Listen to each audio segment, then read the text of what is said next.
داریوش سوم یا دارا یا دارای دارایان آخرین شاهنشاه هخامنشی در میانه سالهای 336 تا 330 پیش از میلاد بود.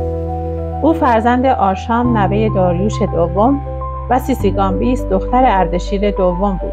در سال 380 قبل از میلاد به دنیا آمد و در سال 330 قبل از میلاد توسط بسوس ساتراپ باختر برادرزاده و یکی از سرداران داریوش سوم در جنگ با اسکندر و همچنین شاهنشاه خودخوانده شاهنشاهی هخامنشی در میانه سالهای 330 تا 329 پیش از میلاد کشته شد.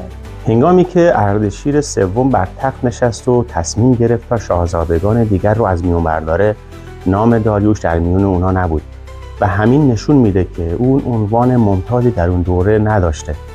فقط مورخین نوشتند که داریوش در جنگ با کادوسیان چنان رشادتی از خودش نشون داد که اردشیر او رو دلیرترین پارسیان نامید و او را ساتراپ ارمنستان کرد.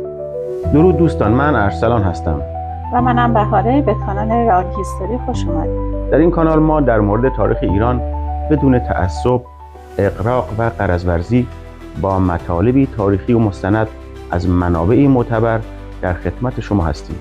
پس اگر به تاریخ ایران علاقه دارید و دوست دارید اطلاعات تاریختون افزایش پیدا کنه، با ما همراه باشید. و اگر محتوای این کانال رو پسندیدید و دوست داشتید و تا به حال کانال رو سابسکرایب نکردید، لطفاً کانال را سابسکرایب کنید. لایک و کامنت هم یادتون نره. منابع ما در این ویدیو کتاب‌های تاریخ ایران از زمان باستان تا امروز اثر جمعی از نویسندگان، تاریخ ایران باستان نوشته دیاکونوف، تاریخ ایران اثر سر پرسی سایکس، تاریخ ایران اثر حسن پیرنیا، تاریخ ایران از آغاز تا اسلام نوشته رومن گریشمن، تاریخ شاهنشاهی هخامنشی اثر اومستد و تاریخ مردم ایران اثر عبدالحسین زرین‌کوب می باشند. بعضی از نویسندگان و مورخین یونانی در اصل و نسب داریوش شک کردند. پلوتارک در کتاب زندگی اسکندر کودمان یعنی داریوش سوم را از نسل شاهان هخامنشی نمی‌داند و میگوید او در دوران جوانی چاپار بوده است.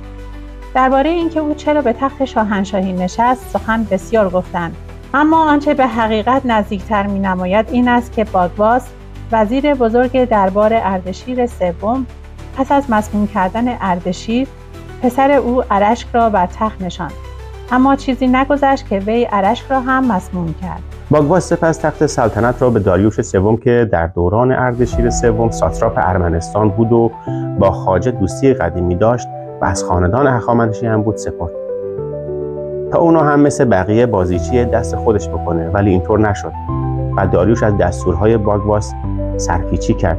باگواس هم که با این وضعیت روبرو شد تصمیم به کشتن داریوش گرفت. داریوش سوم که در هنگام جلوس تقریباً 45 سال سن داشت به هیچ وجه کسی نبود که در این سن و سال بازیچه دست یک خواجه حرم بشه. از این رو در همان آغاز جلوس در سال 336 پیش از میلاد به خواجه بدگمان شد و او را وادار کرد تا همان جام زهرآلود سرنوشت را که به دیگران چشانیده بود خودش لاجرعه سر بکشد و این گونه تاج و تخت خود را استحکام بخشید. برخی مورخین معتقدند که اگر باگواس توسط داریوش کشته نمی‌شد، به علت لیاقت و کاردانی که داشت ممکن بود هجوم اسکندر به ایران را بهتر مدیریت کند. قتل باگواس داریوش را با طغیانی دوباره در مصر مواجه کرد.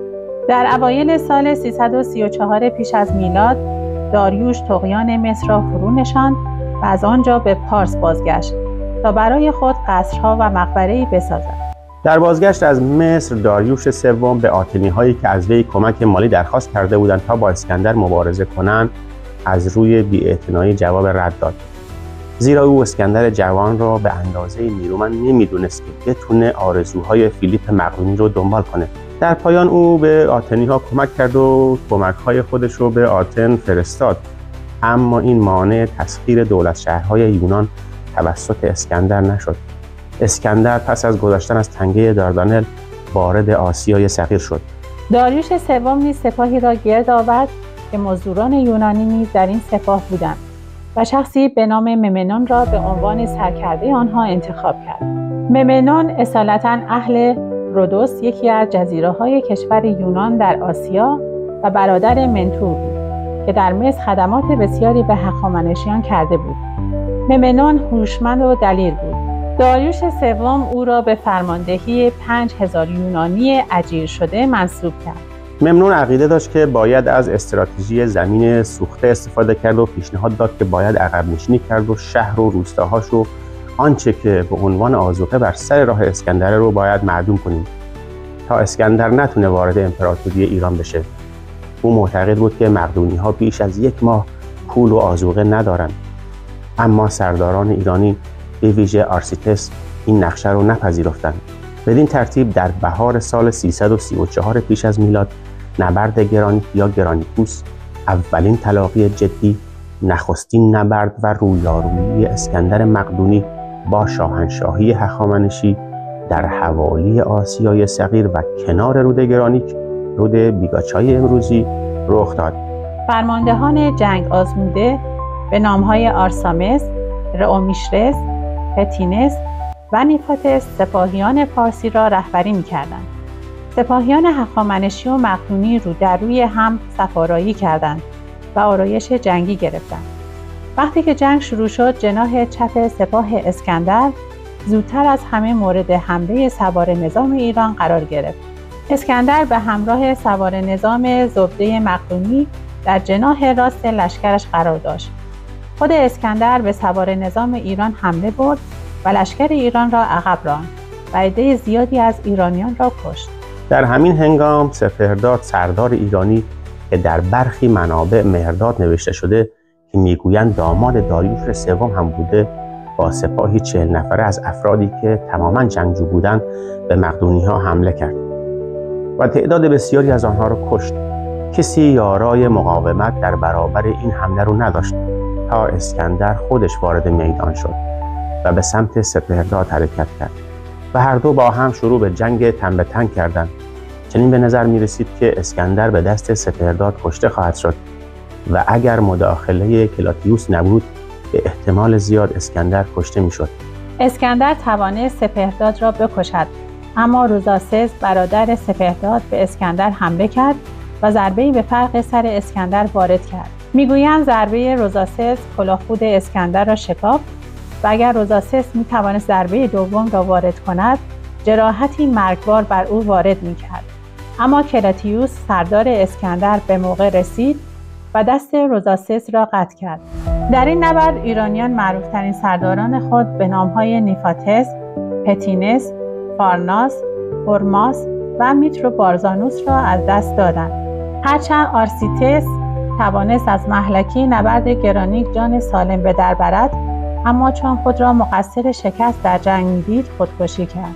اگر محتوای این کانال رو پسندیدید و دوست داشتید و تا به حال کانال رو سابسکرایب نکردید، لطفاً کانال را سابسکرایب کنید. لایک و کامنت هم یادتون ندید. بدین ترتیب جنگ گرانیک با پیروزی اسکندر پایان یافت. پس از شکست سپاه ایران، اسکندر بر گروه یونانیانی که در سپاه ایران خدمت می‌کردند تاخت و آنان را تار و مار کرد. با این پیروزی آسیای صغیر به تسخیر اسکندر در اومد و شهرهای یونانی نشین این ناحیه اکثرا وی را همچون منجی و رهاننده‌ای تلقی کردند و به آسانی دروازه‌هایشان را بر روی او گشودند. پس از جنگ سارد به تصرف اسکندر در اومد، اما هالیکارناس به شاه ایران وفادار ماند و کمی مقاومت کرد. از همین جهت وقتی اسکندر به هالیکارناس تسلط یافت، شهر را آتش زد. پس از جنگ گرانیک، باقی مانده لشکر ایران به قوای ممنون ملحق شده و در شهر ملط یا میلت جمع شدند. ممنون فرمانده یونانی تبار با یک نقشه جنگی و 300 کشتی به قصد یونان حرکت کرد، بدان امید که به یونان حمله کند و جنگ را از ایران دور ساخته و به اروپا بکشاند. اسکندر در یونان جنایت‌های بسیار زیادی کرده بود. اسپارت و جزایر یونانی دریای اژه و چندین شهر یونان با شنیدن این خبر که نیروی دریایی ایران در راه است بسیار شاد شدند و شماری از این شهرها داوطلبانه تسلیم ممنون شدند. ولی از بخت بد ایرانی‌ها این فرمانده دلیر در میانه راه بیمار شد و درگذشت. سپس فرماندهی نیروی ایران در دریای اشه به دست فارناباز برادرزاده او افتاد و داریوش که در این زمان به فکر جمع‌آوری نیرو بود این افراد را فراخواند و آنها نتونستند به نقشه جنگی خودشون ادامه بدن و نقشه ای رو که برای بازگرداندن جبهه نبرد اسکندر به درون خاک اصلی یونان در سر داشتن نیز نابود شد و شکست خورد. در سال 333 پیش از میلاد دومین جنگ بین سپاه مقدونی و سپاهی که داریوش در بابل تجهیز و آماده کرده بود در نزدیکی شهر ایسوس در گرفت که به نام نبرد ایسوس مشهور شد. در این جنگ داریوش خود فرماندهی سپاه را بر عهده گرفت. با وجود تعداد بسیار زیاد سپاه ایران نسبت به سپاه مقدونی، محل نبرد به اندازه‌ای کوچک بود که سپاه بزرگ ایران به زحمت می‌توانست در آن حرکت کند، به گونه‌ای که سوار نظام هخامنشی عملاً قدرت پیکار خود را از دست داد. در این جنگ نخست سپاهیان ایران خود را به پشت سپاه اسکندر رسانده راه را بر آنها بستند و چیزی نمانده بود تا نیروی جنگی مقدونی محاصره و نابود شود. ولی اسکندر از این وضع نهراسید و به جنگ پرداخت. بسیاری از افراد دو طرف کشته شدند. اسکندر خود به عرابه داریوش حمله برد، اما سرداران داریوش برای حفظ جان او از جان خودشون گذشتند و خود اسکندر نیز مجروح شد. ولی در پایان اسب‌های عرابه داریوش به سبب زخمایی که برداشته بودند رمیدند و زمانی که دسته‌ای از سپاهیانش گریختند، وی نیز از معرکه جان به در برد. پس از فرار داریوش ایرانیان شکست خوردند و اردویشان به غارت رفت و مادر، زن، پسر و دختر داریوش نیز به دست اسکندر گرفتار شد. این پیش آمد داریوش رو برون داشت تا از اسکندر درخواست صلح کنه، ولی اسکندر درخواست صلح او را قبول نکرد. در این زمان سوریه را نیز به سبب خیانت حکمرانش به آسانی گرفت و به طرف فینیقیه حرکت کرد.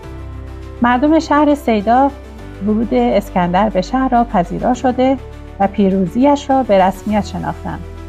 ولی شهر سور مقاومت کرد و بسیاری از سپاهیان اسکندر را بر خاک افکند. سرانجام اسکندر پس از 7 ماه نبرد آن شهر را به تصرف درآورد و به قتل عام مردم آن پرداخت. سپس اسکندر به فلسطین حمله کرد. اورشلیم یا بیت المقدس نیز بدون مقاومت تسلیم شد. ولی شهر غزه به مقاومت پرداخت و باتیس شهر را تسلیم نکرد. اسکندر مجبور شد چند ماه شهر غزه را محاصره کند. باتیس سردار هخامنشی اهل زرنگ و فرماندار غزه در سده 4 پیش از میلاد مسیح بود. اما در نهایت اسکندر توانست با محاصره غزه مقاومت اونا را بشکنه. برخی روایت کردند که اسکندر از باتیس خواست که از او طلب بخشش کنه و در برابرش زانو بزنه. اما باتیس این کارو نکرد و مقاومت کرد. مشهوره که باتیس جز با نگاه غضب‌آلود به اسکندر نگاه نکرد و هیچ سخنی به زبون نروند. اسکندر بسیار خشمگین شد. بعد پای باتیس را سوراخ کرد و طنابی را از درون آن رد کرد. طناب را به گاری بست و باتیس را دور شهر غزه گردوند. اما باتیس تا جان در بدن داشت سخنی نگفت و حتی ناله هم نکرد. تاریخ‌نگاران اسکندر بسیار مقاومت باتیس را ستودند. بعد از شکنجه سختی که باتیس تحمل کرد، سرداران مقدونی از درنده‌خویی اسکندر دلخور شدند. اسکندر برای تبرئه خود به آنها گفت: من از نژاد آشیل هستم و همان کاری را با باتیس کردم که آشیل با هکتور کرد.